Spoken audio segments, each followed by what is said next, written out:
I am in the amphitheater of the Curie Museum in Paris, where the documentary film L'Esprit de l'Arc-Ouest was screened on the occasion of the European Patrimony Days. Released this year, the film is based on the testimony of Irène Joliot-Curie, who is the granddaughter of Marie Curie. This film sheds light on the scientific and political motivations and philosophies of a group of eminent scientists from Paris, which included several Nobel Prize winners. These scientists used to meet up at the beginning of the 20th century every summer in the town of l'Arc-Ouest, which is located in the region of Brittany. To find out more, I am now joined by the director of the film, Florence Rioux. Thank you very much for your time. Thank you.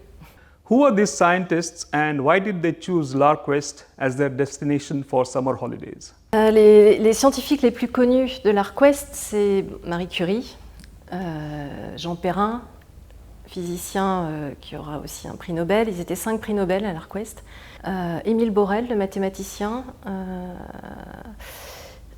C'est parmi les plus connus de l'Arc-Ouest, mais avant eux, en 1900, démarrent les premiers qui s'y installent, c'est Louis Lapicque, donc physiologiste, et Charles Seignobos, historien à la Sorbonne, comme Louis Lapicque, et en fait, ce groupe de l'Arc-Ouest correspond à l'arrivée du train dans les années 1900. Et il y a eu plusieurs groupes le long des côtes bretonnes, mais la particularité de ce groupe qui démarre donc avec Louis Lapicque et Charles Seignobos, c'est qu'ils étaient vraiment dreyfusards, républicains, laïcs et investis dans cette cause. Et tous, au fur et à mesure qu'ils arrivent à l'Arc-Ouest, donc pour les vacances, l'été, participent de cette même idée en fait de défense de la liberté, défense des droits de l'homme. Et ils s'investissent pour la diffusion de la science avec une vraie idée du rôle de ce que doit avoir la science dans la société. Let's now talk about the title of your film, L'Esprit de l'Arc-Ouest. What does it mean? Alors comme je disais, le groupe de l'Arc-Ouest commence dans les années 1898, au moment du procès Dreyfus en révision à Rennes qui a lieu en 1899. Et c'est ces valeurs qui sont défendues par les savants au moment du procès qui vont souder aussi le groupe. Et il faut savoir qu'au moment du procès Dreyfus, les savants revendiquent le savoir scientifique et une méthodologie scientifique dans l'analyse des preuves pour plus de justice dans la société et pour un esprit critique partagé par tous. Et donc c'est ces mêmes valeurs que je me suis posé la question, qu'est-ce qu'elles deviennent après l'affaire Dreyfus, et notamment chez ces scientifiques globalement tous de gauche à l'Arc-Ouest. Alors parmi eux, il y a beaucoup de personnes, d'intellectuels qui vont avoir des apports importants, notamment pour l'institutionnalisation des sciences en France.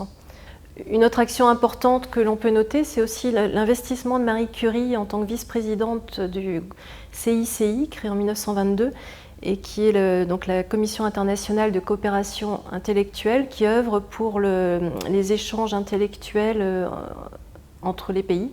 Et dans ce cadre, elle va être très, très active. C'est d'ailleurs la seule action qu'elle fait en politique, quelque part, hors du laboratoire. What was your motivation in doing this film? Alors j'ai fait ce film tout d'abord parce que j'avais fait un premier film sur l'affaire Dreyfus à Rennes, et je voulais savoir ce qu'étaient devenues dans le temps ces valeurs prônées pendant l'affaire Dreyfus, donc l'esprit critique, diffusion de la science. Ce qui m'a amené au groupe de l'Arc-Ouest et à filmer Irène Joliot, qui représente finalement la 3e génération et toute la mémoire de l'Arc-Ouest. Et à travers ce groupe de l'Arc-Ouest, on peut se poser la question aujourd'hui de ce que devient la culture, la science au sein de la culture générale. C'est pas encore gagné. Et puis l'importance aussi, parce que la science se développe finalement dans la société, donc l'importance d'avoir un regard sur les applications qui sont faites de la science. Comment c'est géré aujourd'hui et comment on peut articuler débat scientifique, débat démocratique pour que la science soit bien utilisée en fait, avec toujours dans cet état d'esprit de l'Arc-Ouest, pour qu'elle serve la société, la paix et non pas la guerre. Are there still echoes of this history today? Alors après la Seconde Guerre, donc le groupe change un petit peu parce que Perrin est décédé, Seignobos est décédé. Seignobos, jusqu'à présent, tout tournait un petit peu autour de lui. Et c'est Frédéric Joliot, donc le mari d'Irène Curie, donc la fille de Marie Curie, qui va représenter un peu le centre du groupe. Et l'action principale qu'on peut noter, c'est la création, il participe à la création du CEA, donc Commissariat à l'énergie atomique, en 1945. Et il va notamment, donc il est chercheur en physique nucléaire, mais il va aussi lancer l'appel de Stockholm en 1950 pour revendiquer l'utilisation à des fins civiles de l'énergie atomique. Parce qu'il y a toujours dans le groupe de l'Arc-Ouest une volonté que la science soit utilisée à des fins pour la société et pour la paix. Ça, c'est quelque chose de très important.